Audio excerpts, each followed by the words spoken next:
जप हरे कृष्ण हरे राम हरे कृष्ण कृष्ण कृष्ण हरे हरे हरे राम राम राम हरे हरे नमो ब्रह्मण्यदेवाय गो ब्राह्मणहिताय च जगद्धिताय कृष्णाय गोविन्दाय नमो नमो हे कृष्ण करुणा सिन्धो दीनबन्धो जगत्पते गोपेशो गोपिकान्त राधाकान्त नमस्ते।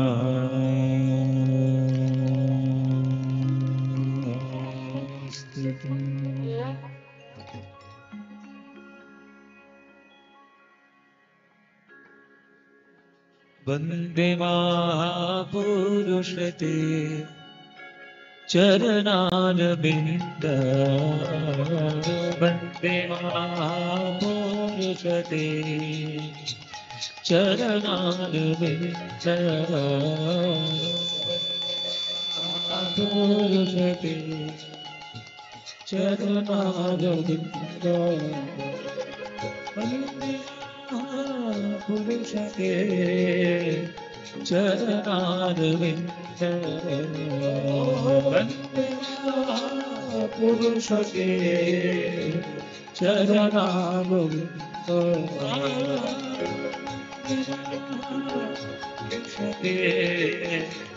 चरणारविन्द वन्दे महापुरुषते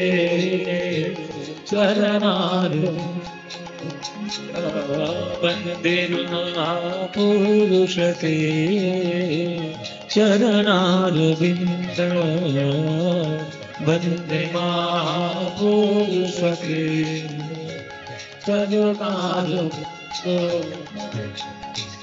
गुरु ब्रह्मा गुरु विष्णु गुरुदेवो महेश्वर गुरुदेवो परम ब्रह्म तस्मै श्री गुरवे नमः।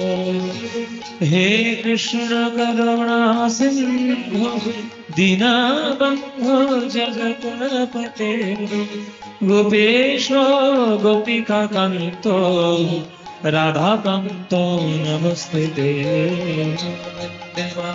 महापुरुषते चरणारविन्द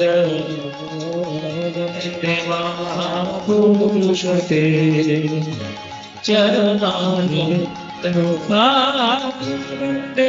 महापुरुषते चरणारविन्द पुरुषते चरणारविन्द पुरुषते चरणारविन्द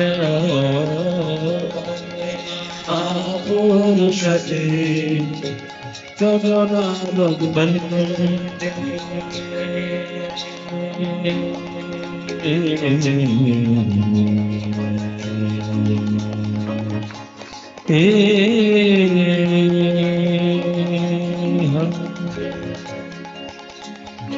श्री गुरु श्रीयुता परकमल श्री गुरून् वैष्णवांश्च श्री रूपां शास्त्रजातं सह रघुनाथं द्वैतं तं सजीवं साद्वैतं स्ववधूतं परिजनसहितं श्रीकृष्ण चैतन्य देव श्री राधा कृष्ण पादान् सहगमनितान् श्री विशाखाश्च गुरु ब्रह्मा गुरु विष्णु गुरुदेव महेश्वर गुरु साक्षात् परमो ब्रह्म तस्मै श्री गुरवे नमः अज्ञानतिमिरान्धस्य ज्ञानाञ्जनशलाकया चक्षुर्मीलितं येन तस्मै श्री गुरवे नमः अगाढमण्डलाकारं व्याप्तं येन चराचरं तत्पदं येन तस्मै श्री गुरवे नमः हे कृष्ण करुणा सिन्धु दीनबन्धो जगत्पते रूपेश गोपिकान्तो राधाकान्त नमस्ते तप्तकाञ्चन गौराङ्गी राधे वृन्दवनेश्वरे वृषभानुसुते देवी तं नमामि हरे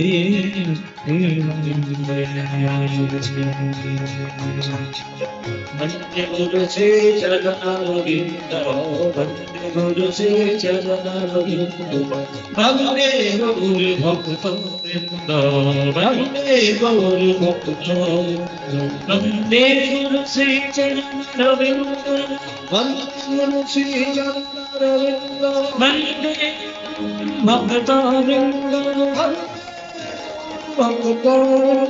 वन्दे श्री चरणरविन्द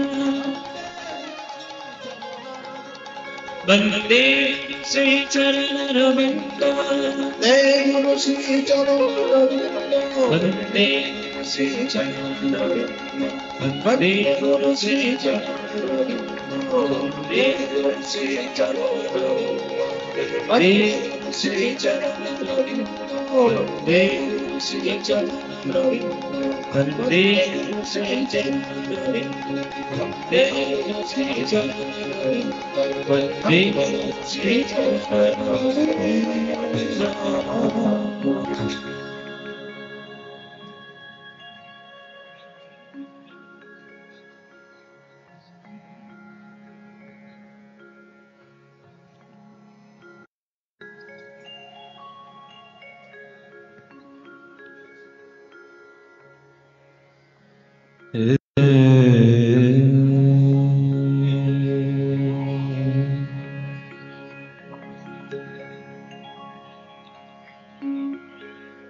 যদি গৌরাঙ্গ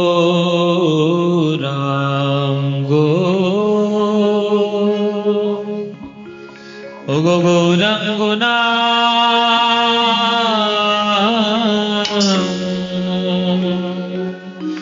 হই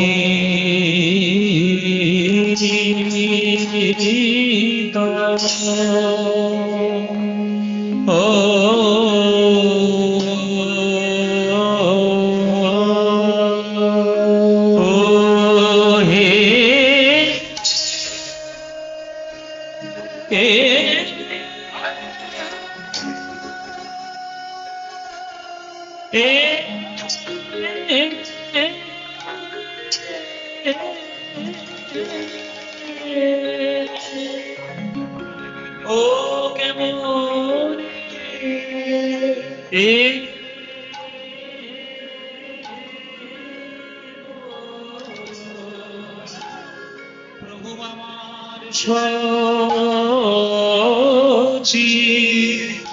শচীর নন্দা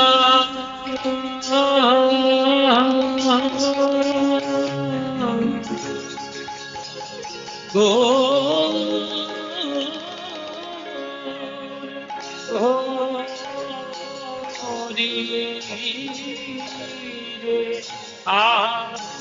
হরি হরে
যদি গৌরাঙ্গ না হইত তবে কেমনে হইত, কেমনে ধরিতাম এদে।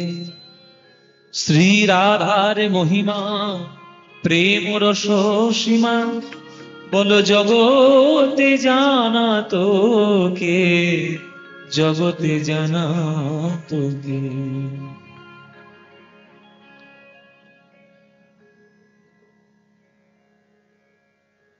রাধারানীর প্রেম যে সর্বশ্রেষ্ঠ প্রেম, এবং রাধারানীর ভক্তি যে সর্বশ্রেষ্ঠ ভক্তি, সেই ভক্তিটা না লাভ করতে পারলে আমরাও যে কৃষ্ণকে পেতে পারবো না, এই কথাটি মহাপ্রভু না এলে আমরা শিখতে পারতাম না। জগতের সর্বশ্রেষ্ঠ ধন প্রেম রত্ন, পঞ্চম পুরুষার্থ প্রেম। মীরা কহে বিনা প্রেম সে না মিলে নন্দলাল। প্রেমের সম্পর্ক ভগবানের সঙ্গে না হলে ভগবান আসবে না। একটা লোহা যতই ভারী হোক না কেন, চুম্বকের আকর্ষণে তাকে আসতেই হয়। ভগবান যতই ভারী হোক না কেন, আর যতই তিনি মহান হোক না কেন, ভক্তরূপী চুম্বকের আকর্ষণে তাকে বারে বারেই আসতে হয়। সেই ভক্ত যদি চুম্বক না হয়, প্রেমের চৌম্বকতা শক্তি যদি তার না থাকে, চৌম্বক শক্তিটা না থাকলে তাহলে প্রেম পাবে কি করে, আর প্রেম দেবেও বা কি করে। রাধারানী যেমন বৃন্দাবনের সকল ভক্তদের থেকেও সর্বশ্রেষ্ঠ ভক্ত হয়েছিলেন, কেন না তিনি তার জীবন যৌবন দেহ মন প্রাণ ভাব ভাষা বস্ত্র অলংকার নিজের বলতে কিছুই নেই, সকল কিছু গোবিন্দের নামে উৎসর্গ করা। কিন্তু আপনি কি পেরেছেন সকল কিছু গোবিন্দের নামে উৎসর্গ করতে? আপনার 5 কাঠা জমি আছে, লিখে দিয়েছেন কৃষ্ণের নামে। আপনার 5 কাঠা জমির জন্য কৃষ্ণ বসে নেই, কিন্তু আপনার ভাব ভক্তি আপনি কি সম্পূর্ণ নিবেদন করতে পেরেছেন কৃষ্ণের চরণে? পারেননি। সর্বশ্রেষ্ঠ প্রেম যদি হৃদয়ঙ্গম করতে না পারেন, তাহলে ভগবানকে লাভ করা হবে না। সেইটি যদি মহাপ্রভু না আসতেন, আমাদেরকে কেউ বোঝাতো না, কেউ জানতেই আমরা কোনোদিন পারতাম না। তাই যদি পদকর্তা লিখছেন পদাবলিতে, যদি গৌরাঙ্গ না হইতো কেমনে হইতো, কেমনে ধরিতাম এ দে। শ্রী রাধার মহিমা প্রেম রস সীমা, জগতে জানাতো কে। এই বাংলায় গৌরাঙ্গ মহাপ্রভু জন্ম নিয়েছেন। মনে করুন মহারাষ্ট্রে তো গৌরাঙ্গ মহাপ্রভু জন্ম নেই। এই বাংলাতে ভক্ত প্রেম পাওয়ার জন্য ভক্তরা ভক্তদের চরণ ধুলি পাওয়ার জন্য যতটা গড়াগড়ি দেয়, কোন মারাঠি ভক্ত দেয়?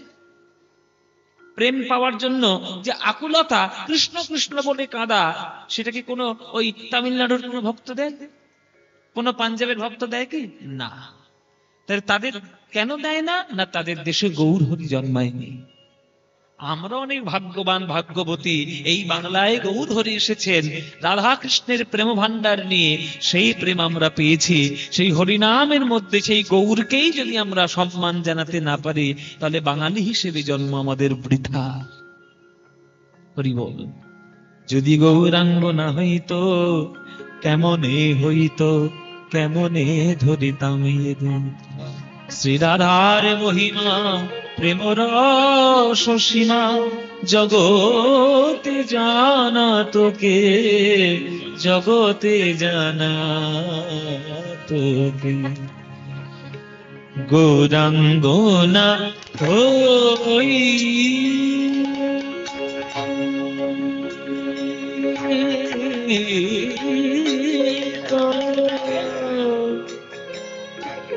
তবে কেমনে হইতো, বলো বলো বলো, কেমনে ধরিতাম তে। শ্রীরাধার মহিমা প্রেম রস সীমা, জগতে জানা তোকে, জগতে জানা তোকে, জানা তোকে। জগতে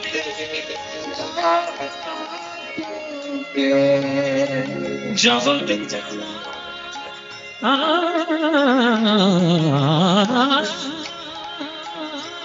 তোকে, বন বন জগতে জানা, জানা তো, জানা তো,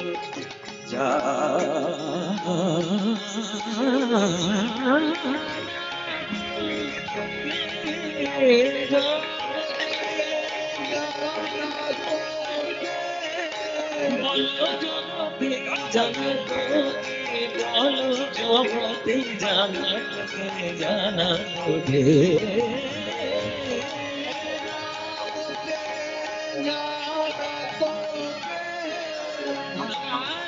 সারে ধা পা পা মা গা গা রে সা, সারে গা ধা পা মা গা রে সারে ধা পা ধা পা মা গা, নি নি ধা পা মা ধা পা মা গা, সা নি ধা পা মা গা রে সারে গা সারে গা সারে গা সারে গা রে গা, পা ধা পা ধা ধা পা ধা ধা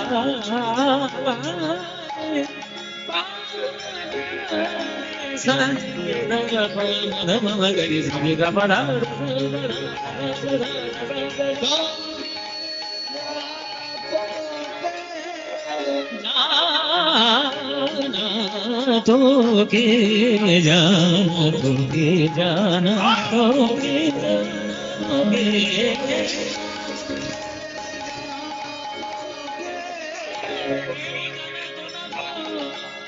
যদি শীত কেউ জানাতো না গো, জীবের হাতে ধরে পায়ে পড়ে বলেছে হরি নাম, হরি বিনা জগতে কোনো গতি নাই, হরি বিনা জগতে কোনো গতি নাই।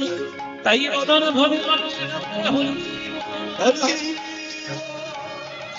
হরি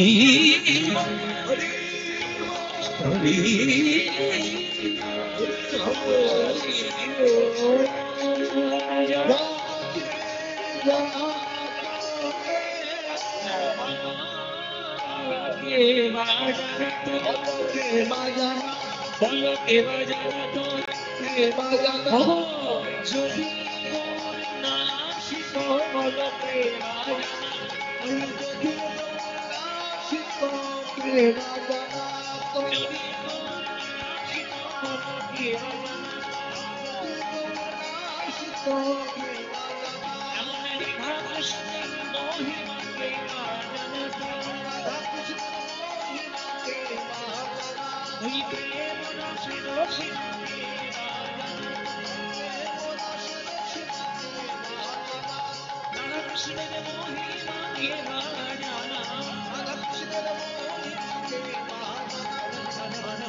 জগতে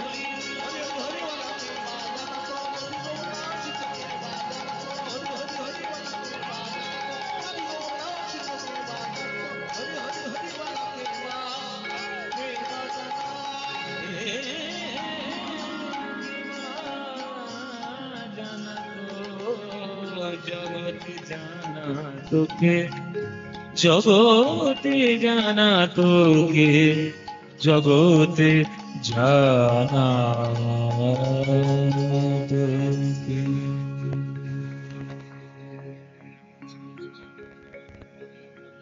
चेतो दर्पण मार्जन भव महा दावाग्नि निर्वापनम्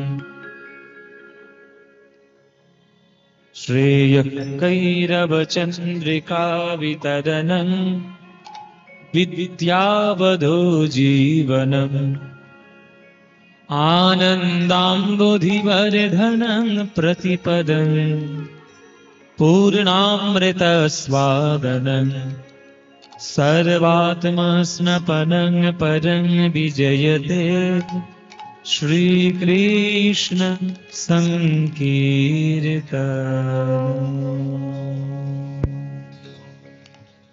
जय निताय। उपस्थित सकल कृष्ण अनुरागी गौर भक्तवृंदेर चरणे आमार कोटि कोटि दंडवत प्रणाम। আমার সকল গুরুবর্গের চরণে আমার শত সহস্র কোটি দণ্ডবত প্রণাম। গোরাবাজার সংলগ্ন এই শঙ্কর বাবুর বাড়িতে হরিনাম সংকীর্তন উৎসবে আজ আপনারা সবাই একত্রিত সমবেত প্রাণ গৌর গোবিন্দের লীলামৃত মাধুরী পান করার জন্য। এই কীর্তন গান সঠিক মনে সঠিকভাবে যদি কেউ আস্বাদন করে, সঠিক কীর্তন, তার মনের মধ্যে যে প্রেম ভাব তৈরি হবে সেটি পৃথিবীর অন্য কোনো গান বাজনার মধ্যে সেটি পাওয়া যায় না। এটা আমি একজন কীর্তনিয়া হয়ে বলছি তা নয়, এটা সমস্ত মহাপুরুষদের একই কথা, একই বক্তব্য। কেননা জগৎ আপনি যা দেখছেন চারিদিকে, যা তাকাবেন চারিদিকে, সবই হচ্ছে অশান্তির জায়গা, সবই ধুধু বালু চর। জানেন তো, সমুদ্রের লবণাক্ত জল পান করলে কখনো পিপাসা কোনোদিন মেটে না। পিপাসা মেটানোর জন্য মিষ্টি জলের প্রয়োজন, যেটা আমরা নর্মাল ওয়াটার বলি, সেটারই নর্মাল জল, তারই প্রয়োজন। তাছাড়া পিপাসা কখনো মেটানো যায় না। পিপাসা মেটাতে পারে একমাত্র শুদ্ধ পানীয় জল। কেননা সমুদ্রের জল হচ্ছে লবণাক্ত জল, মানে নুন জল। নুন জল খেলে কখনো, নুন জল পান করলে কখনো পিপাসা মেটে না। তাই সংসারটাও হচ্ছে ওই রকম সমুদ্রের মতো, সংসার সমুদ্র। কিন্তু যেটাই আপনি পান করবেন, যেটাই আপনি খাবেন, সেটাই সবটাই হচ্ছে লবণাক্ত। কামনা বাসনা আসক্ত দিয়ে তৈরি। হয়তো ভাবছেন ওটা আপনি পান করলে বা ওটা খেলে হয়তো শান্তি হবে, মোটেও নয়, অশান্তি আরো বাড়বে। আপনি হয়তো খুব পয়সাওয়ালা হয়েছেন, খুব মালিক হলেন, অনেক টাকা, ভাবলেন খুব সুখে শান্তিতে থাকবে, বিরাট বড় একটা টিভি কিনে নিয়ে এসেছে, দিন রাত টিভি দেখছে। টিভি দেখতে দেখতে নেশা আপনার এত হয়ে গেল, আপনি এত টিভি দেখলেন যে আপনার চোখটাই হয়ে গেল খারাপ। তাহলে টিভিটা কি আপনাকে শান্তি দিল? অশান্তি বাড়ালো। গরমে আপনি থাকতে পারছেন না, আপনার এসি একটা আপনি বাড়িতে কিনে নিয়ে এলেন। এবার ডাক্তার বলেছে, বা সবাই যারা বিদগ্ধ মানুষ, জ্ঞানী মানুষ, তারা বলে দিয়েছে যে বাইরের যা টেম্পারেচার থাকবে তার থেকে 2-3 ডিগ্রি কম রাখবে, এর থেকে বেশি রাখবে না। তুমি একেবারে হিমশীতল ঘর করে দিলে। ওই হিমশীতল ঘরের মধ্যে তুমি দিন রাত থাকছো গরমের মধ্যে। এমন থাকলে এমন অসুখ ধরলো যে তোমার সর্দির এমন ধান্দা হয়ে গেল, তোমার বুক থেকে কফ যাচ্ছেই না, শরীরটা খারাপ হয়ে গেল। তাহলে এই এসিটা কি আপনাকে শান্তি দিল? আপনি যেটাই সুখের সন্ধান বলে যেটাতেই আপনি হাত দিচ্ছেন, সেটাই আপনাকে অসুখের সন্ধান দিয়ে দিচ্ছে, শান্তি কিছুতেই দিচ্ছে না। কিন্তু কারোর যদি কেউ ভাগ্যক্রমে সৌভাগ্যক্রমে কেউ যদি সৎ সঙ্গে পড়ে কেউ যদি একবার গুরুর চরণ সান্নিধ্যে গিয়ে যদি কেউ একবার গৌর আর গোবিন্দের প্রেমামৃত মাধুরী পান করতে পারে, আর কি তার কখনো অশান্তি থাকতে পারে? জীবনে শুধু শান্তি শান্তি। দেখবেন যারা ভক্ত হয় তাদের কাছে এসি গাড়ি নাই, এসি বাড়িও নাই, কিছুই নাই, রাস্তার পাশে হয়তো পড়ে আছে, একটা কচু পাতা মাথায় দিয়ে হয়তো বসে আছে, কিন্তু তার মতো শান্তিতে আর কেউ থাকতে পারে না। দেখবেন এই যে গঙ্গাসাগর মেলা আসছে, কত নাগা সন্ন্যাসী উলঙ্গ সাধু, কত নাগা বাবা এসে ওই গঙ্গাসাগরে বসে থাকে। দেখবেন তারা জগতের কামনা কাঞ্চন, তারা সর্বরিপুকে তারা জয় করে তারা নাগা সন্ন্যাসী হয়ে তারা জীবনটাই অর্পণ করে দিয়েছে ঈশ্বরের সেবায়। গিয়ে তাদের জিজ্ঞাসা করুন তো, স্বামীজি বা বাবাজি বা সাধু, এই যে সাধুজি আপনি কি অশান্তিতে আছেন? তারা কোনো অশান্তিতে আছে? কোনো অশান্তি নেই। দিন রাত শুধু ঈশ্বরের সেবা করছে, ঈশ্বরের চিন্তা করছে, জগতের কল্যাণ কামনা করছে। তাদের যতটুকু তাদের যা যা করণীয় করছে, তারা দিন রাত ঈশ্বরের সেবায় করে শান্তিতেই আছে। কিন্তু আমরা সংসারের সেবায় করে শান্তিতে থাকতে পারলাম কি? পারলাম না। কিন্তু পারবেন, নিশ্চয়ই পারবেন। সংসার থেকেও শান্তি করা যায়। তাহলে বলবেন শ্রীবাসের সংসার কি শান্তিপূর্ণ ছিল না? তিনিও তো সংসারী। আপনি সবই করছেন কিন্তু গৌরাঙ্গ মহাপ্রভুকে ডাকছেন না, তাহলে আপনার সংসার কি করে শান্তি হবে? আপনি কিছুই না করে শুধু যদি গৌরাঙ্গকেই ডাকেন, দেখবেন শান্তিতে আপনার সংসার ভরে উঠবে। আর আপনি সবই করছেন অথচ রাধা গোবিন্দের প্রেম গ্রহণ করছেন না, আপনার সংসারে কখনো শান্তি আসতেই পারে না। কারণ আপনার মনেই শান্তি নেই, আর মনটা শান্তি দেওয়ার জন্য প্রেম ছাড়া কোনো গতি নেই, আর প্রেম উপলব্ধি করার জন্য হরিনাম ছাড়া কোনো গতি নেই, আর হরিনাম গ্রহণ করার জন্য গুরু সান্নিধ্য ছাড়া কোনো গতি নেই। সেই মহাপ্রভু হচ্ছেন জগৎগুরু, নিত্যানন্দ জগৎগুরু। তাদেরকে যখন আমরা পেয়েছি, তাদের চরণেই যদি আমরা জীবনটাকে সঁপে দিতে না পারলাম, তাহলে শান্তি কোথায় পাবো? এই যদি গৌরাঙ্গ না হইতো, তবে কেমনে হইতো কেমনে ধরিতামে দে, শ্রীরাধার মহিমা প্রেম রস সীমা জগতে জানাতো কে। কত সহজ কথা, কিন্তু কত চিরসত্য কথা পদকর্তা তারা লিখে দিয়ে গেছেন পদাবলিতে।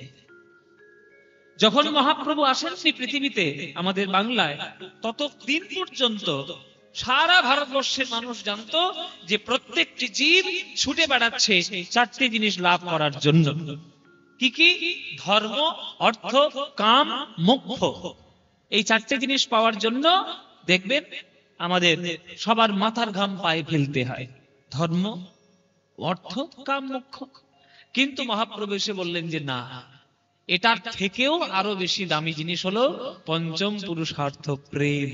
প্রেমই যদি হৃদয়ের মধ্যে তোমার তৈরি না হলো, তাহলে কি করে আর হবে? সেই প্রেম হচ্ছে আসল কথা। সেই প্রেম লাভ করতে হবে রাধা গোবিন্দের লীলা কীর্তনের মাধ্যমে, তাদেরকে স্মরণের মাধ্যমে, তাদেরকে বন্দনা করার মাধ্যমে, তবেই হবে।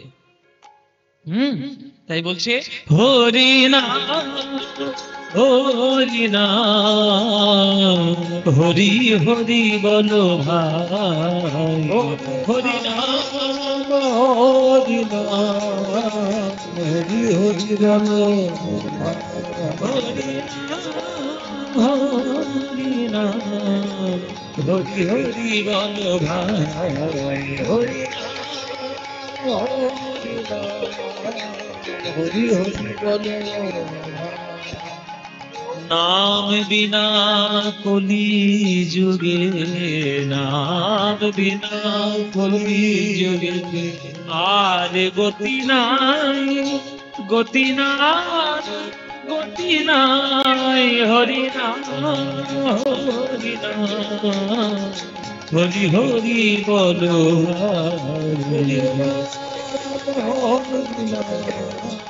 হরি হরি হরি বলো।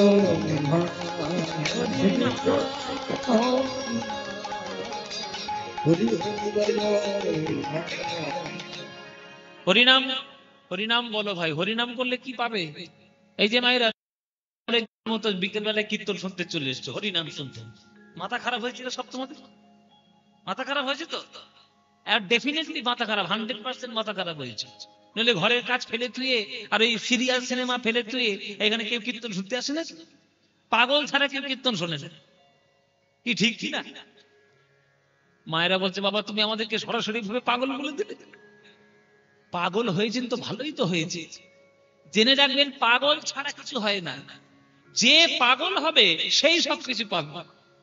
মহাপ্রভু নামের পাগল, রামকৃষ্ণ ঠাকুর মায়ের নামে পাগল, বিবেকানন্দ জগতের কল্যাণের কাছে পাগল, লোকনাথ বাবা সেও জগতের কল্যাণের কাছে পাগল। যে পাগল না হবে সে কি করে হবে? পাগল হতে হয়। দেখবেন পাড়ার মধ্যে কোনো ছেলে মেয়ে যদি খুব ভালোবাসে একে অপরকে, লোকে বলে না পাগলের মতো ভালোবাসে। তা পাগলের মতোই তো ভালোবাসাটা চাই, তাহলে পাবেন কি করে? আপনি সুস্থ স্বাভাবিক থাকলে ভগবানকে পাবেন না। কেননা যখনই আপনি ভগবানকে ডাকতে যাবেন বিচার বুদ্ধি আপনার বাধা দেবে। কিন্তু রামকৃষ্ণ পাগলের মতো মাকে ভালোবাসে, বলে তুই দেখা দিবি নি, দেখ আমি তোর সামনে কি করি। বলে মায়ের খাড়াটা পেড়ে নিয়ে এসে নিজের মুন্ড কাটতে বলে মায়ের সামনে উদ্ধত হয়েছে। পাগলের মতো উদ্ধত হয়েছিল বলেই ওই জগত্তারিণী মা সঙ্গে সঙ্গে রামকৃষ্ণের হাত ধরেছে। তো ওই পাগলের মতো ভালোবাসাটা না থাকলে ভগবানকে পাবো কি করে? ওই পাগলের মতো ভালোবাসা চাই। তাহলে হরিনাম শুনলে কি হবে মায়েরা? এই যে কীর্তন শুনতে এসছো, বিনা লাভের আশায় কেউ আসে নাকি? লাভ তো নিশ্চয়ই থাকবে। কি লাভ? দেখেছো কত বড় পাপী নিয়ে আমি ঘুরছি। দেখ বলে অনেক পাপ করেছি বাবা জীবনে, ওই জন্যে সেই লক্ষ্মীকান্তপুর থেকে বহরমপুরে গঙ্গার পারে এসে বসেছি কীর্তন করতে, তাই না? এ বলছে পাপ ক্ষয় করবে। ও মায়েরা তোমরা কি করতে চাও? তোমরাও পাপ ক্ষয় করতে চলেছ। হায় হায় রে, গঙ্গার পারে থেকে তোমাদের পাপ এখনো ক্ষয় হয়নি? এই যেখানেই তো গঙ্গা, গঙ্গায় পরশী মুক্তি। এক কৃষ্ণ নামে যত পাপ হরে, পাতকীর সাধ্য নাই তত পাপ করে। তাহলে হরিনামটাকে শুধু পাপ ক্ষয় করার জন্য না, আর কি আছে? আর কি?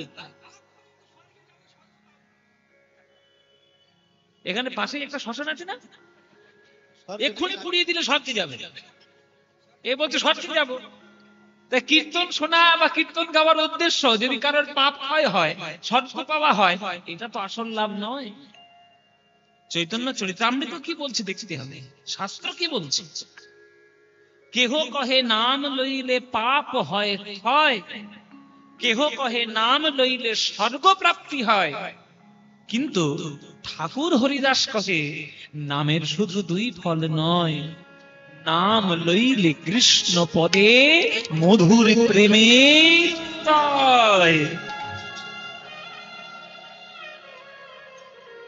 কীর্তন শুনতে এসে, কীর্তন গাইতে এসে, কীর্তন করতে এসে তুমি যদি ভগবানের প্রতি প্রেম কুড়িয়ে নিতে না পারো, তাহলে আর কি হলো? প্রেম হলো আসল কথা, প্রেম হলো আসল কথা। তাই হরিনামের প্রধান লাভ বা কীর্তনের প্রধান লাভ রাধা গোবিন্দের প্রেম আস্বাদন করা। সেই প্রেম শিখিয়েছে কে? মহাপ্রভু। মধুর বৃন্দা বিপিন মাধুরী, মধুর বৃন্দা বিপিন মাধুরী, মধুর বৃন্দা বিপিন মাধুরী, মধুর বৃন্দা বিপিন মাধুরী, প্রবেশ চাতুরী সার, মধুর বৃন্দা বিপিন মাধুরী, প্রবেশ চাতুরী যুবতী ভাবে ভগবতী, ভাবে সপতি হইত তার, সপতি হইত তার, যুবতী ভাবে ভগবতী, সপতি হইত তার, সপতি হইত। তোমরা যারা গান শুনতে এসছো, কারা কারা বৃন্দাবন গাছে দেখি হাত তোলো। বৃন্দাবন কে গেছে? বাহ, এ তো অনেকেই গিয়েছে। আচ্ছা, নবদ্বীপ কে গেছে? হাত তোলো। নবদ্বীপ, ওরে বাবা, সব গেছে নবদ্বীপ। বাবা পাশের জেলা, আর নবদ্বীপ যাবো না তো কোথায় যাবে? আচ্ছা, পুরী ধামে গিয়েছো কজন? হাত তোলো। পুরী, সবাই গিয়েছে। মোটামুটি কোনো না কোনো তীর্থধামে তোমরা গেছো। আচ্ছা, তাহলে পুরীতে গেছিলে বা নবদ্বীপ বা বৃন্দাবন গেছিলে, বৃন্দাবনে কি করতে গেছিলে? হ্যাঁ, রাধারানী, হ্যাঁ, এ বলছে বেড়াতে গেছে, দর্শন করতে। আচ্ছা, আপনারা কি করতে গেছিলেন? এইটাই হচ্ছে কমন উত্তর। কেউ বলছে দর্শন করতে, কেউ বলছে বেড়াতে। খবরদার, আজকে আসল দাঁড়িয়ে বলে যাচ্ছে, কোন তীর্থধামে কোনদিন বেড়াতে যাবেন না। তীর্থধামটা বেড়ানোর জায়গা নয়। বেড়ানোর জায়গার জন্য অনেক জায়গা আছে। দার্জিলিং চলে যাও, গ্যাংটক চলে যাও, দীঘা চলে যাও, গোয়া চলে যাও, হনুলুলু চলে যাও। এ নাম বলতে পারবে তো কি বলবো? হনুলুলু নয়, হনুলুলু, ওটা জাপানে আছে। তুই জানিস পারবি না কোনোদিন। আমি আপনাদেরকে বলি, বেড়ানোর জায়গায় বেড়াতে যান, দয়া করে ভক্ত সঙ্গ ছাড়া তীর্থধামে কোনোদিন যাবেন না। কেননা অভক্তদের সঙ্গে নিয়ে তীর্থে গেলেই তারা শুধু ভালো হোটেল খুঁজবে আর গিয়ে বাথরুম খুঁজবে। এটা এখনকার দিনের স্বভাব বাবা, বাস্তব কথা বলছি। কিন্তু তীর্থধামটা তীর্থ করতে গেছি, সেখানে হোটেল খুঁজতে গেছি না বাথরুম খুঁজতে গেছি? একদম নয়। কোনদিন আপনারা ভক্ত সঙ্গ ছাড়া তীর্থে যাবে, এটা ভেতরের কথা, আমি বাইরের কথা বলছি। কেন না, তীর্থধামটা বেড়ানোর জায়গা নয়, তীর্থধামটা প্রবেশ করার জায়গা। ওখানে বসে সাধনা করতে হয়। তীর্থ মানেটা জানতে, সেটাই বুঝবেন। তীর্থ যেখানে গেলে নিজের আধ্যাত্মিক এবং শারীরিক মানসিক সমস্ত কিছুকে উত্তীর্ণ করা যায়, সেটাই তো তীর্থ। আপনি উত্তীর্ণ করতেই পারলেন না, তাহলে তীর্থ কি করলেন? অভক্তদের সঙ্গে নিয়ে কোনোদিন তীর্থে যাবেন না, আর কোনোদিন তীর্থে বেড়াতে যাবেন না। তীর্থে প্রবেশ করতে যেতে হয়। পকেটে পয়সা থাকলে বেড়ানো যায়, পকেটে পয়সা থাকলে বেরিয়ে আসা যায়, কিন্তু পকেটে পয়সা থাকলে গুরু কৃপা পাওয়া যায় না, রাধা গোবিন্দের কৃপা পাওয়া যায় না।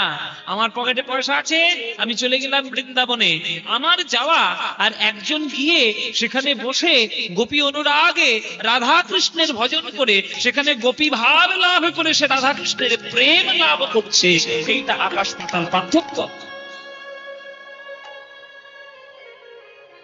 দেখুন পদাবলীর লাইন কি বলছে, বরজ যুবতী ভাবেরও ভকতি সকতি হইত কা, মধুর বৃন্দা বিপিন মাধুরী প্রবেশ চাতুরিষা। প্রবেশ করতে হয়, দর্শন বেড়ানো নয়। হ্যাঁ, তাই আগামীতে আপনারা যে কোনো তীর্থধামে যখন যাবেন, তখন দয়া করে অভক্তদের সঙ্গে নিয়ে যাবেন না, মনে ভক্তি নিয়ে যাবেন, আর তীর্থধামে গিয়ে সেইখানকার ভক্তি লাভ করার জন্য যাবেন, অন্য কিছু না। হ্যাঁ, তাই বরজ যুবতী ভাবের ভকতি, ভাবের সকতি হইত কার, সকতি হইত কার। বরজ যুবতী ভাবের ভকতি, সকতি হইত কার, সকতি হইত। গাও গাও পুণ্য গৌরাঙ্গের পুণ্য, গাও গাও গাও গাও পুণ্য গৌরাঙ্গের পুণ্য, গাও গাও তোমরা না গাও, তোমরা না গাও, তোমরা না গাও, গাও গাও পুণ্য গৌরাঙ্গের গুণ। কিন্তু শর্ত একটা, সরল করিয়া মন, আগে সরল করিয়া মন, সরল করিয়া মন, সরল করিয়া। কিছু মনে করবেন না, খুব একটু কটু সত্য কথা আপনাদের বলি, কিছু মনে করবেন না।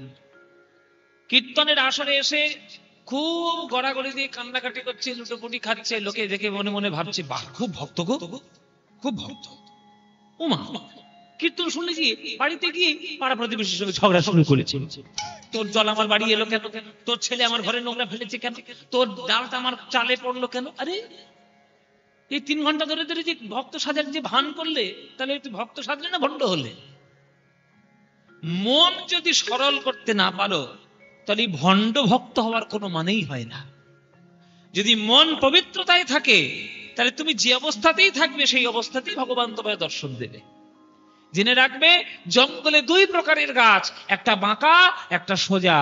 যেগুলো বাঁকা গাছ হয় সেগুলো একটাই কাজে লাগে, চিতার কাজে, জ্বলতে কাজে লাগে।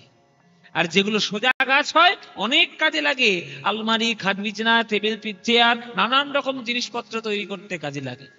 তুমিও যদি সরল হতে পারো, তাহলে তুমিও জগতের কল্যাণ কার্যে লাগবে। আর তুমিও যদি ওই গান শুনতে এসে ভক্তগিরি দেখাচ্ছ, আর বাইরে গিয়ে মোটামুটি জটিল ভর্তি, কার সর্বনাশ করবো কি করে, হ্যাঁ, এই যদি মনে থাকে, তাহলে তোমার ওই সব ভক্ত হয়ে কোনো লাভ নেই।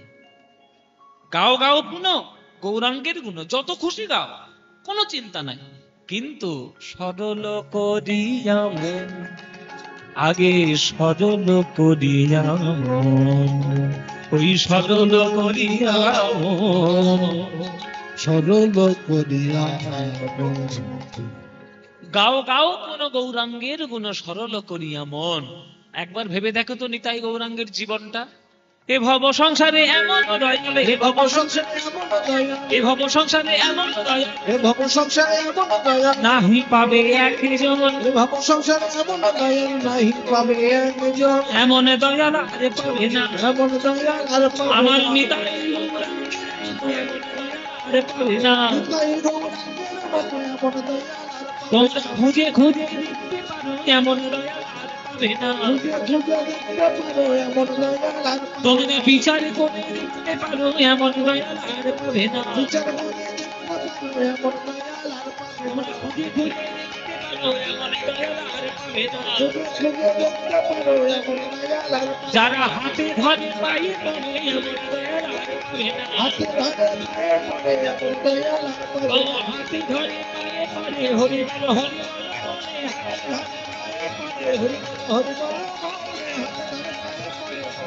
হরি বল বলে, এমন দয়াল আর পাবে না, এমন দয়াল আর পাবে না। এমন দয়াল আর পাবে না।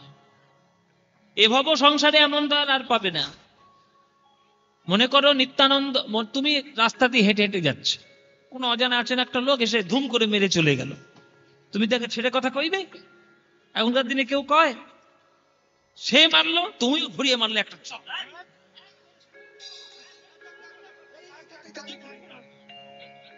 শুরু করে দিলে। সেও মারলো, তুমিও মারলো, শুরু করে দিলে মারামারি। নিত্যানন্দ হরিনাম দিয়েছিল বলে নিত্যানন্দের কপালটা ফাটিয়ে দিয়েছিল জগাইয়ার মাথায় কলসির কানা মেরে। বলো তো মায়েরা, নিত্যানন্দ ঘুরিয়ে চড় মেরেছিল? মেরেছিল? কি বলেছিল নিতাই? মেরেছিস কলসের কানা, তা বলে কি প্রেম দেব না? প্রেম দেবার জন্য এসেছি ওরে জগাই, ওরে মাধাই। আমাকে মেরে যদি তোরা সুখ পাস, তোরা আরো মার, আবার মার, কিন্তু তোদের হাতে ধরি, পায়ে পড়ি, একবার তোরা হরি বলবো, একবার বলো। এই দয়াল আর কোথায় পাবে? এমন দয়াল আর কোথায় পাবে? তা আমরা যদি সেই নিতাই গৌরাঙ্গের পথটা অনুসরণ না করি, তাহলে জগতে শান্তি হবে কি করে? তো এই ভব সংসারে এমনও দয়াল নাহি পাবে একজন। গৌরাঙ্গ বলিয়া না কেন গলিয়া, গৌরাঙ্গ বলিয়া ডাকে মুদল, আমি কেমনে ধরিল রে, গৌরাঙ্গ বলিয়া না কেন গলিয়া, কেমনে ধরিলু রে, পাশুভ সহিয়া পাষাণ দিয়া কেমনে গড়িয়াছে, হাসুভ সহিয়া পাষাণ দিয়া কেমনে গড়িয়া, বলে আমার ভাগ্যে হলো না গো, আমার ভাগ্যে হলো না গো, ভাগ্যে হলো না গো। আমার ভাগ্যে হলো না, ওই লীলার কিছু অনুভব আমার ভাগ্যে হলো না গো। কিছু আমার ভাগ্যে হলো না, কেবল খেয়ে শুয়ে দিলে আমার ভাগ্যে হলো না গো। শুনে দিনকাটাম আমার ভাগ্যে হলো না, কেবল খেয়ে শুয়ে দিলে হরি হরি হরি হরি হরি হরি হরি আমার ভাগ্যে হলো না গো, আমার ভাগ্যে হলো না গো। আমার ভাগ্যে হলো না।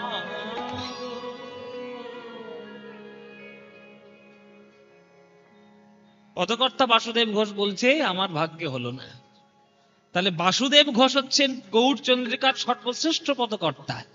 তিনি বলছেন আমার ভাগ্যে হলো না। মায়েরা চিন্তা করুন, তাহলে আমাদের দশা কি, আমাদের কি দশা? তাই যতক্ষণ পারবেন, যতক্ষণ সুযোগ থাকবে, যতক্ষণ আপনাদের ভালো লাগবে, মনে হবে গৌরাঙ্গের নাম গাইবেন সঠিকভাবে, সুন্দরভাবে, নইলে হবে না। জানো, যে পুরী ধামে যখন মহাপ্রভু ওই জগন্নাথের দিকে তাকিয়ে তাকিয়ে অঝোর ধারায় কাঁদত, নয়নের ধারায় মহাপ্রভুর একেবারে বক্ষস্থল ভেসে যেত, সেই জায়গায় কাঁদতে কাঁদতে চরণ চিহ্ন ওই পাথরে পড়ে গেছিল। মানে মহাপ্রভুর প্রেমাগ্নিতে একটা পাথর পর্যন্ত গলে গেছিল। পাথরটা মনে মনে ভাবলো যে গৌরাঙ্গ মহাপ্রভু জগন্নাথের দিকে তাকিয়ে এত নয়ন জল ঝরাচ্ছেন, তার চরণ চিহ্ন যদি বুকে ধরতে পারি তাহলে জীবন আমার ধন্য হবে। আমি পাথর হয়েছি তাতে কি?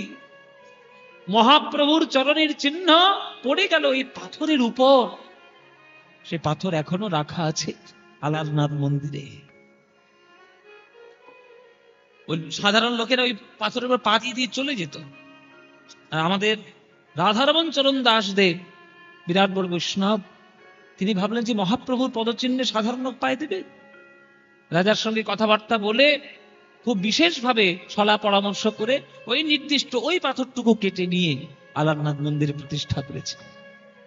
তাহলে একটা পাথর যদি বুঝতে পারে যে মহাপ্রভুর প্রেমের হৃদয়ের কেমন, আমরা তো মানুষ, আমরা কেন বুঝলাম না?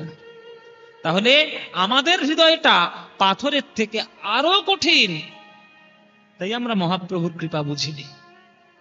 যদি বুঝতাম তাহলে মহাপ্রভুকে নিয়ে এই রকম চারিদিকে আমরা উল্টো পাল্টা কিছু করতাম না, তার সঠিক অনুসরণ করতাম। তার হৃদয়ে, আমাদের হৃদয়ে তার প্রেম জায়গা দিয়ে তারই নাম গান আমরা মত্ত থাকতাম।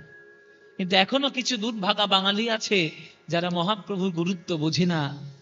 ওই ভগবান হয়েছে কি না হয়েছে সেই নিয়ে শুধু মত্ত। মহাপ্রভু সমাজের জন্য যে কি করে গেছেন সেইটা কখনো বুঝলো না। যদি বুঝবে যেদিন, সেদিন তার প্রেমও হবে, হৃদয়ে পাথরটাও গলবে। আর হৃদয় পাথরে যেদিন গলবে সেদিন নয়ন থেকে অবিরত অশ্রুধারা বইতে হবে। কেননা ওই মহাপ্রভুর প্রেমের মূল কথা হলো চোখের জলে ভগবানকে ডাকো। সেই মহাপ্রভুর গৌরচন্দ্রীকে একটা আস্বাদন করলাম আমরা। আজকের আমরা যে বিষয়টা আস্বাদন করব, সেই বিষয়টা মহাপ্রভুর সঙ্গে রিলেটেড, সম্পর্কিত। জেনে রাখবেন, এমনি এমনি কোনো কথা জগতে হট করে প্রচার হয়ে যায় না। প্রত্যেকটা জিনিসের একটা মাধ্যম থাকে। আমরা প্রেম পেয়েছি কার জন্য? মহাপ্রভুর জন্য। কিন্তু মহাপ্রভু প্রথম প্রেমের সন্ধান কাদের কাছ থেকে পেয়েছেন, তাদের কথাও যদি আমরা না জানি তাহলে সঠিক শ্রদ্ধা মহাপ্রভুকে করা হবে না। মহাপ্রভু যখন শ্রীকৃষ্ণ চৈতন্য হয়ে গেছিলেন, তখন পুরী ধামে যখন থাকতেন, 5 জনের রচনা মহাপ্রভু নিজে আস্বাদন করতেন। 5 জন, 5টা কবির রচনা, পদ, সাহিত্য মহাপ্রভু আস্বাদন করতেন।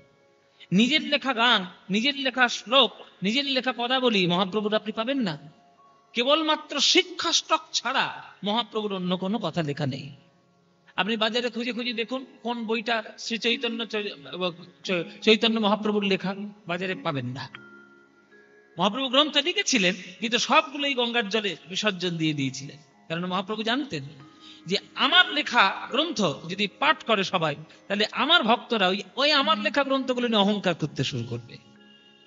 আমার যারা ভক্ত, তাদের যে রচনা, তাদের যে পাণ্ডিত্য, সেগুলোকে শ্রদ্ধা জানাবে না। সেগুলো নিজের যা রচনা সব শুধু গঙ্গার জলে ভাসিয়ে দিলেন। আর শুধু 8খানা শ্লোক মহাপ্রভু ভক্তদের জন্য বলে গেলেন। সেই 8খানা শ্লোকই আমরা সবসময় পাঠ করি জীবনে। কিন্তু মহাপ্রভু যাদের কাছে প্রেম রত্ন পেয়েছেন, সন্ধান পেয়েছেন, তারা হলেন 5 জন। 5 জন কে কে?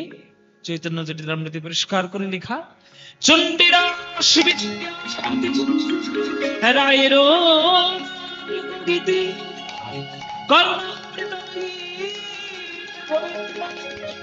স্বরূপ স্বরে মহাপ্রভু রাত্রি দিনে গায়ে শোনে পরম আনন্দ। 5 জন কবি মহাপ্রভুর জীবনের মোড় ঘুরিয়ে দিয়েছিলেন। সেই 5 জন কবি হলেন, প্রথম হচ্ছে বীরভূমের চণ্ডীদাস ঠাকুর, দ্বিতীয় হচ্ছে জয়দেব গোস্বামী, হ্যাঁ, 3 নম্বর হচ্ছে কৃষ্ণদাস, মানে আমাদের বিল্লমঙ্গল ঠাকুর, যে কৃষ্ণ কর্ণামৃতম গ্রন্থ লিখেছিল, বিল্লমঙ্গল ঠাকুর।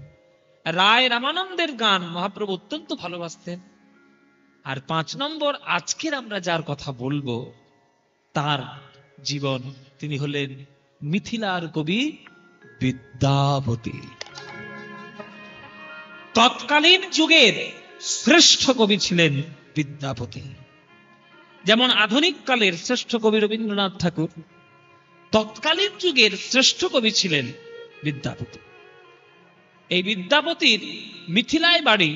তিনি মিথিলার মানুষ হয়েও, বিহারের মানুষ হয়েও, তার যা বৈষ্ণব পদাবলিতে কন্ট্রিবিউশন, তার যা দান, তার যা রচনা, সেটা কেউ কোনোদিন অস্বীকার করতে পারবে না। ওই জন্য বিদ্যাপতি বিরাট বড় ভক্ত, বিরাট বড় কবি। তাই সেই বিদ্যাপতির কথা আজকের আমরা আস্বাদন করব। আপনারা খুব মন দিয়ে শুনবেন। জীবনে কেমন ভক্ত হলে আপনার সন্তান সন্ততিরাও তারা ভক্ত হবে, সেই সন্ধানটা আজকে পেয়ে যাবেন। জয় নিতাই।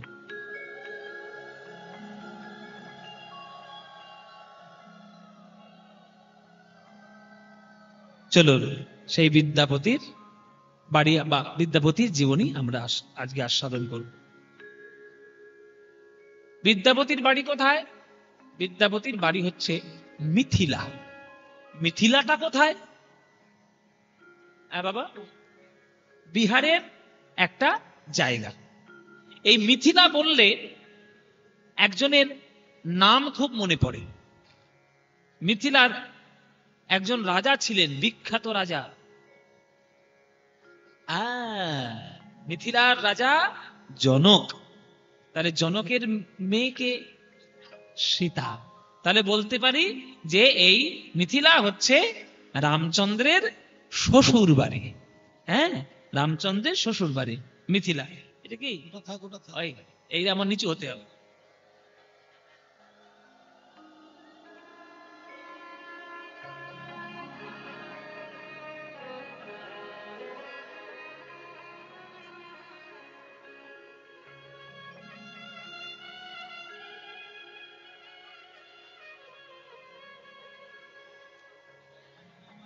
ঠিক আছে, হ্যাঁ।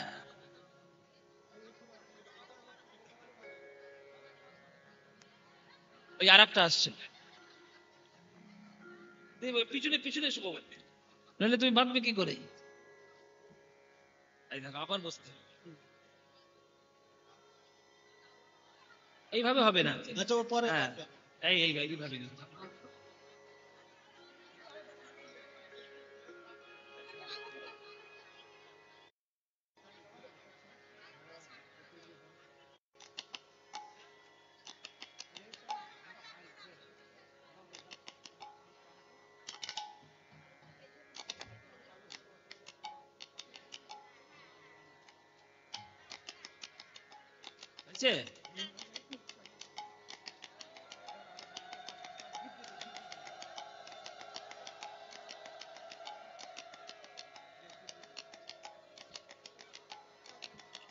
জয় নিতাই। বাবা, কটা মুকুট পটাবে গোমায়। নিতাই গৌর হরি গৌর। তোমার ভাল লাগছে দেখতে? আচ্ছা, এইখানে আমার এত আনন্দ হয়। এখানে পর পর আপনারা আমার গুরুর গান শুনেছেন বা শুনতেন। আমার জানেন আপনারা সবাই যে আমার কীর্তনের গুরু হচ্ছেন কীর্তন সম্রাট সুমন ভট্টাচার্য। তার গান আপনারা এখানে প্রতি বছর শুনতেন। কিন্তু তিনি একটা বিশেষ কাজে এখন আটকে পড়েছেন। তিনি বিশেষ একটা সেবাও করছেন। কেন, সারা ভারতবর্ষের মধ্যে যেখানে সবাই এসে মাথাটা নিচু করে, সেটা হচ্ছে বিশ্বভারতী। সেখানকার তিনি অধ্যাপনা করছেন। এটা আমাদের কাছে একটা বিরাট বড় পাওয়া, যারা সঙ্গীতের ছাত্র, তাদের কাছে বিরাট বড় পাওয়া। কিন্তু সেই ভাবধারাগুলো আপনারা এইখানে আমার মধ্যে দিয়ে ফলিয়ে দিচ্ছেন, এটা আমার একটা বড় পাওয়া। তাই আমার গুরুর কাছে আমার প্রণাম, আমার কোটি কোটি তার চরণে দণ্ডবোধ। কেন গুরুর আশীর্বাদ ছাড়া জীবনে কিছুই এগোনো যায় না। আপনারা যা আমার প্রতি শুনেছেন, যা জানেন, যা যতটুকু আমি পেয়েছি, আমার সব গুরুদেবদেরই আশীর্বাদে পেয়েছি। তো চলুন, সেই রামচন্দ্রের শ্বশুর বাড়ি মিথিলা, সেই মিথিলার হচ্ছে এই একটা ছোট্ট একটা গ্রামে জন্মগ্রহণ করেছিল আমাদের বিদ্যাপতি। বিদ্যাপতির বাবার নাম ছিল গণপতি ঠাকুর। আস্তে আস্তে মায়ের আস্তে। বিদ্যাপতির বাবার নাম ছিল গণপতি ঠাকুর, কিন্তু মায়ের নামটা যে কি সেটা এখনো পর্যন্ত সঠিকভাবে জানা যায়নি বা জানা হয়নি, এবং রিসার্চেও সেভাবে নামটা পাওয়া যায় না। তো যেদিন পাওয়া যাবে সেদিন আপনাদের জানিয়ে দেওয়া হবে, কিন্তু আপাতত বাবার নামটা জানা আছে গণপতি ঠাকুর। এই গণপতি ঠাকুর এমন একজন ব্রাহ্মণ ছিলেন যে যার সামনে সাধারণ লোক গেলে শ্রদ্ধায় তাদের মাথা এমনিতেই নিচু হয়ে যেত। এমন একজন বিখ্যাত, শ্রদ্ধেয় একজন পণ্ডিত ব্রাহ্মণ। দেখবেন কিছু কিছু মানুষ শ্রদ্ধা করে, একটা ভয় করে শ্রদ্ধা করে, একটা ভক্তি করে শ্রদ্ধা করে। যারা ভয় করে শ্রদ্ধা করে তাদের মনের মধ্যে একটা স্বার্থপরতা থাকে, কিন্তু যারা ভক্তি করে শ্রদ্ধা করে তাদের কিছু নেই, শুধু মানে গুণের জন্যই তাদের ভক্তিটা নেমে আসে।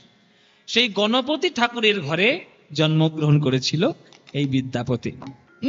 সেই বিদ্যাপতির জন্মকে কেন্দ্র করে আজ সেই পাড়ায়, সেই গ্রামে বিরাট বড় ধুম, বিরাট বড় আনন্দ। চলো, গণপতি ঠাকুরের একটা ছেলে হয়েছে, সবাই মিলে আনন্দ করছে। হ্যাঁ, বিদ্যাপতি জন্মিল গণপতি ঘরে, বিদ্যাপতি জন্মিল গণপতির ঘরে, গণপতির ঘরে। ওই দেখো স্বর্গ হতে পুষ্প বৃষ্টি করে,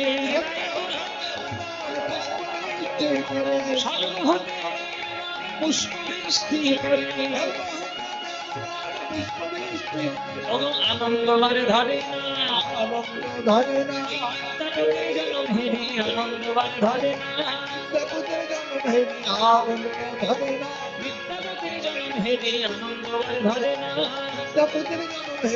আনন্দ ধরে না। মায়েরা, একটা ছেলে জন্ম নিলে বাড়িতে আনন্দ তো হবেই। হ্যাঁ, মিথিলা রাজ্যের বিসফি গ্রামে, গ্রামটার নাম ছিল বিসফি, অনেকে বলে বিসফি, অনেকে বলে বিসফি। সেই বিসফি গ্রামে জন্ম হয়েছে বিদ্যাপতি। ঠাকুর মশাইয়ের ঘরে ছেলে হয়েছে, তাতে আনন্দ হবে না? এই আমাদের ঠাকুর মশাইয়ের একটা ছেলে হয়েছে, হ্যাঁ, ভবিষ্যতে ঠাকুর মশাই আমরা পেয়ে গেলাম। বাপরে বাপ, ঘরে পাড়াতে গ্রামে যদি একটা ভালো একটা ঠাকুর মশাই না হয়, পুরো পার্বণ দেখবে কে, ঠাকুর দেবতাকে ডাকবে কে? তখনকার দিনের সমাজের ব্যবস্থা অনুসারে একটা বামুনের ছেলে হয়েছে, আমাদের ঠাকুর মশাইয়ের ছেলে হয়েছে, আনন্দ। হ্যাঁ, আনন্দ আর ধরে না, আনন্দ ধরে না। আনন্দ আর ধরে না, বিদ্যাপতির জন্য আনন্দ ধরে না। স্বর্গ হতে দেবগণ পুষ্প বৃষ্টি করে, ধর্ম হতে দেবগণ পুষ্প বৃষ্টি করে। স্বর্গ হতে দেবগণ পুষ্প বৃষ্টি করে, ধর্ম হতে দেবগণ পুষ্প বৃষ্টি করে।